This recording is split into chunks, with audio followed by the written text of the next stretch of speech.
Des horloges sur fond d'œuvres d'art, c'est la substance des créations que l'artiste marketeur Guy Libert Kenale propose à sa clientèle.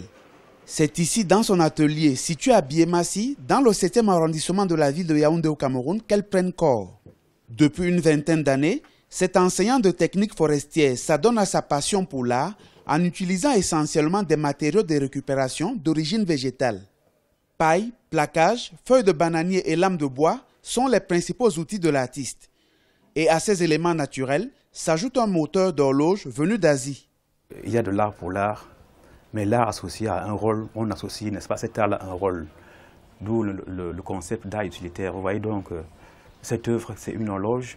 En même temps, il y a un dessin d'art, mais au fond, il y a un rôle. Le rôle ça devient donc un repère horaire. Donc voilà le rôle de ce tableau.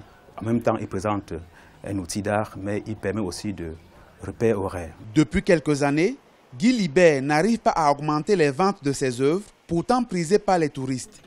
Raison évoquée, les tracasseries douanières dans les aéroports du pays. Je vais tout simplement supplier les dirigeants de notre pays de nous aider dans le sens où on peut faciliter un peu plus la tâche à tous nos clients qui sont pour la plupart des expatriés, qui aiment bien des choses faites naturellement comme ça, de sortir du pays sans avoir des difficultés. Parce qu'au niveau de l'aéroport, on les exige beaucoup de choses. Par exemple, le certificat d'origine qui n'a pas un tarif fixe. Depuis quelques semaines, Guy Libert consacre l'essentiel de son temps libre à la réalisation de son rêve. Voir ses créations décorer les murs des entreprises camerounaises à travers son concept « Une horloge, une entreprise ».